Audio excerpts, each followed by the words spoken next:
नमस्कार, मैं Anita Mathur, department of geography, Babu Shobharam government arts college, Alwar. हम अपनी लास्ट क्लासेस में पारिस्थितिक सिद्धांतों की, पारिस्थितिक नियमों की बात कर रहे थे कि किस प्रकार से हमारा जो पारिस्थितिक तंत्र है वो कुछ नियमों के तहत चलता है और उन नियमों से के प्रतिकूल अगर वो नियम होते हैं, उनके प्रतिकूल हम कोई कार्य करते हैं तो उससे हमारे पारिस्थितिक तंत्र को, हमारे एनवायरनमेंट पे, इन सब चीज़ों पे उसका बहुत इल इफ़ेक्ट या ख़राब असर पड़ता है। अभी तक हमने इसके टोटल 7 नियमों के बारे में या 7 सिद्धांतों के बारे में हम पढ़ चुके हैं और उनसे हमें ये अंदाज़ा हो जाता है कि इस तरह से इन एक सिस्टम के तहत प्रकृति में सारी घटनाएं होती है। आज हम इसके 8वें पॉइंट को डिस्कस करेंगे कि पारिस्थितिक तंत्र में जो ऊर्जा का निवेश होता है और उसका जो मेन जो सोर्स होता है वो सूर्य का विकिरण ही होता है और उसी से हमारा पारिस्थितिक तंत्र जो है वो संचालित होता है और क्रियाशील होता है। जितने भी प्राथमिक उत्पादक हैं, प्राथमिक उत्पादक हमने किसको कहा था? जितने भी हरी पत्ती वाले पौधे हैं वो सौर ऊर्जा को ग्रहण करते हैं और प्रकाश संश्लेषण की क्रिया के द्वारा, जिसको हम कहते हैं फोटोसिंथेसिस, उसकी क्रिया के द्वारा वो अपना भोजन बनाते हैं। और वो एक तरह से हम ये कह सकते हैं कि ये जो पारिस्थितिक तंत्र जो हमारा चल रहा है, इसमें जो इनपुट है सबसे इम्पॉर्टेंट वो सूर्य का विकिरण ही है, क्योंकि जैसे प्राथमिक जो हरे पौधे हैं वो इसको ग्रहण करके फोटोसिंथेसिस की क्रिया के द्वारा भोजन बनाते हैं और तभी वो विकसित होते हैं। अगर किसी भी परिस्थिति में सूर्य विकिरण उनको अवेलेबल नहीं होगा तो वो पनप नहीं सकते हैं, अपने अस्तित्व को बचा नहीं सकते हैं।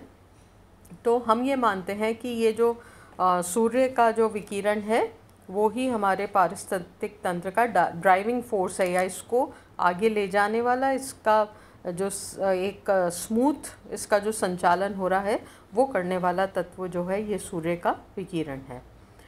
और पारिस्थितिक तंत्र में जो ऊर्जा का प्रवाह होता है ना, वो एक दिशा में होता है। कैसे? जब सौरिक ऊर्जा पारिस्थितिक तंत्र में प्रवेश करती है, उसमें एंटर होती है, तो वो पारिस्थितिक तंत्र के विभिन्न ट्रॉपिकल लेवल्स से होती हुई पुनः वायुमंडल में या शून्य में चली जाती है। इस तरह पारिस्थितिक तंत्र के लिए वह पुनः सुलभ नहीं हो पाती है, वो उसका फॉर्म बदल जाता है। अगर हमने जैसे पहले ट्रॉपिकल लेवल्स पढ़े तो हमने देखा कि सबसे जो नीचे वाला लेवल होता है उसमें हरे पेड़ पौधे होते हैं जो सूर्य की रोशनी, सूर्य की ऊर्जा के द्वारा अपना भोजन बना के विकसित होते हैं। उसके ऊपर सेकंड लेवल होता है, थर्ड लेवल होता है, फोर्थ लेवल होता है। तो यहाँ पर ऊर्जा का स्थानांतरण पहले चरण से अंतिम चरण तक होता है और इस क्रिया में कुछ जो सूर्य की ऊष्मा है वो पुनः वायुमंडल में चली जाती है और वो एज इट इज़ हमें फिर नहीं मिल पाती है, परंतु उससे वातावरण का एक बैलेंस जो है वो बना रहता है। पारिस्थितिक तंत्र में ऊर्जा प्रवाह विभिन्न पोषक तत्वों के संचलन और गमन में भी इसका, सूर्य के ऊर्जा का बहुत योगदान होता है।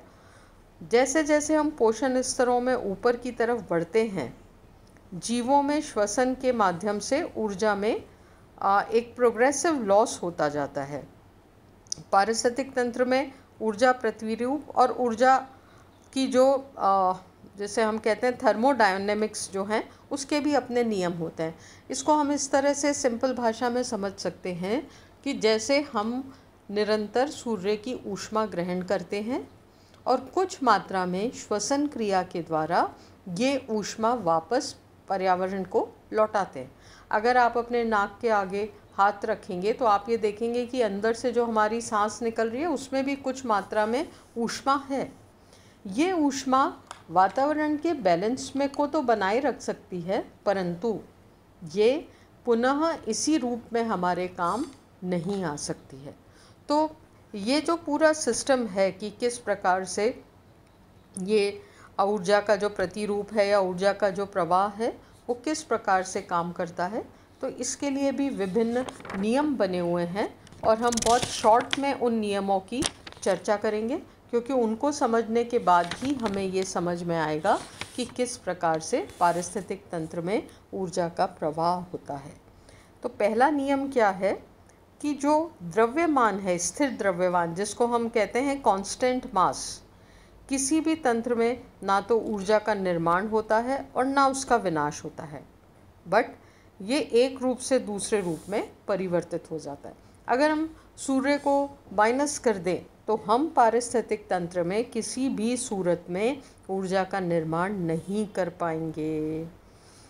तो हम ये हम ऊपर से जब इसको लेते हैं तो जैसे जैसे हम पोषण स्तरों में आगे बढ़ते जाते हैं वैसे वैसे इसके रूप में परिवर्तन आता जाता है।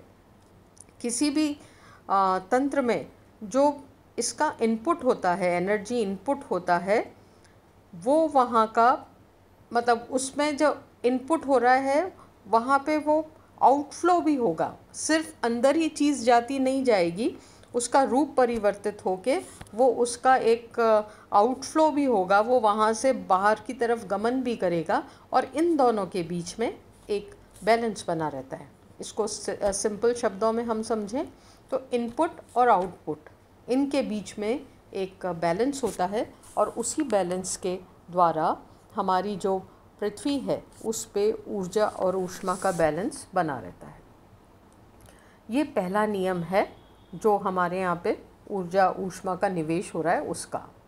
दूसरे नियम की बात करते हैं कि जब कोई भी इस पारिस्थितिक तंत्र का कोई भी जैविक तत्व जब कोई कार्य करता है तो उसमें ऊर्जा खर्च होती है। ये आपको भी पता है कि हमारी हर क्रिया में कुछ ना कुछ हम ऊर्जा का यूज़ करते हैं और उसके रूप में भी निरंतर परिवर्तन आता रहता है। पारिस्थितिक तंत्र में ऊर्जा का एक पोषण स्तर से दूसरे पोषण स्तर में स्थानांतरण या ट्रांसफ़र होता है, परंतु उच्च पोषण स्तरों के जीव एक से अधिक पोषण स्तरों से ऊर्जा प्राप्त करते हैं। ये हम देख चुके हैं कि जो पहला लेवल है उससे सबसे ऊंचा वाला चौथा ट्रॉपिकल लेवल है, इसमें क्या फ़र्क होता है कि जो पहले वाला है वो अपनी ऊर्जा और ऊष्मा जो है जितना भी कुछ ले रहा है सूर्य से या धरती से ले रहा है। फिर सेकंड वाले जो होते हैं फर्स्ट लेवल से लेते हैं, परंतु जो फोर्थ वाले हैं वो फर्स्ट, सेकंड, थर्ड तीनों पोषण स्तरों से ऊर्जा प्राप्त करते हैं। किसी भी जो प्राकृतिक पारिस्थितिक तंत्र है उसमें 4 पोषण स्तर होते हैं, जिसके बारे में हम बहुत डिटेल स्टडी कर चुके हैं। पोषण स्तर 1 में क्या होता है, स्वपोषित होते हैं या प्राथमिक पौधे होते हैं। 2 में क्या होता है, वो जीव होते हैं या वो शाकाहारी जीव होते हैं जो अपने भोजन के लिए पोषण स्तर 1 के स्वपोषित पौधों पर निर्भर करते हैं। तीसरे पोषण स्तर में मांसाहारी जीव होते हैं जो ये छोटे शाकाहारी जीवों को खाकर अपना भोजन प्राप्त करते हैं, ऊर्जा और ऊष्मा प्राप्त करते हैं। और पोषण स्तर 4 में सर्वहारी या ओमनीवरस होते हैं जिसमें हम कुछ जंतु और मनुष्य को लेते हैं जो सभी तरह का भोजन प्राप्त करते हैं। इसीलिए वो पोषण स्तर नंबर 1, 2 और 3 तीनों ही स्तरों से अपनी ऊर्जा प्राप्त करता है और विकसित होता रहता है। तो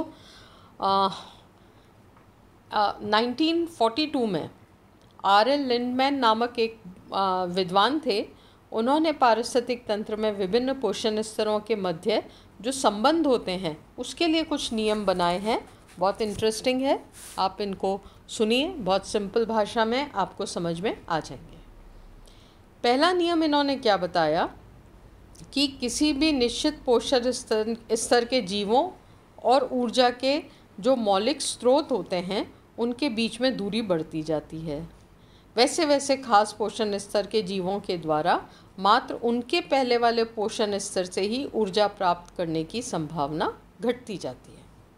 अगर हम इसको सिंपल भाषा में देखें तो पोषण स्तर 3 के जीव ऊर्जा प्राप्ति के लिए मात्र 2 पोषण स्तर पर ही निर्भर करेगा और पोषण स्तर 1 से भी ऊर्जा प्राप्त करेगा। मांसाहारी मनुष्य की स्थिति जो है वो पोषण स्तर 3 और 4 में होती है, तो वो सभी लेवल्स से अपना भोजन ग्रहण कर सकता है क्योंकि वो सर्वहारी है। तो ऊर्जा के लिए मात्र 3 पोषण स्तर पर ही निर्भर नहीं है, बाकी मतलब तीनों पोषण स्तर से ही वो प्राप्त कर रहा है अपनी ऊर्जा को। इस तरह ये स्पष्ट है कि निचले पोषण स्तर के जीव ऊर्जा प्रयोग के लिए मात्र बहुत स्पेशलिस्ट होते हैं, एक ही प्रकार का किसे ऊर्जा प्राप्त कर सकते हैं। बहुत ज़्यादा उनमें ये कैपेसिटी नहीं होती है, बहुत कैपेबिलिटी नहीं होती है, जबकि ऊपर का जो पोषण स्तर है वो इस मामले में बहुत कैपेबल होते हैं, वो सर्वहारी होते हैं, इसलिए तीनों से भोजन प्राप्त करते हैं। दूसरी बात हम करते हैं कि श्वसन या जिसको हम कहते हैं रेस्पिरेशन की क्रिया के द्वारा ऊर्जा सापेक्षित ह्रास के बढ़ते पोषण स्तरों में प्रगामी वृद्धि होती है, प्रोग्रेसिव इंक्रीज उसमें होता है। क्यों? क्योंकि उच्च पोषण स्तर के जंतुओं के शरीर का आकार निचलों की तुलना में बड़ा होता है और इन्हें अपना आहार प्राप्त करने के लिए लंबी दूरी तय करनी पड़ती है और इस दौरान उन्हें अधिक श्रम करना पड़ता है और श्वसन द्वारा नष्ट ऊर्जा की मात्रा भी अधिक होती है। फॉर एग्ज़ाम्पल, अगर हम एक शेर की बात करें तो उसे अपने शिकार को मारने के लिए बहुत दौड़ना पड़ता है, बहुत भागना पड़ता है, जिसके परिणाम स्वरूप क्या होता है, उसका सांस फूलने लगता है और इससे क्या होता है कि श्वसन के द्वारा ऊर्जा का जो नाश होता है वो अधिक होता है।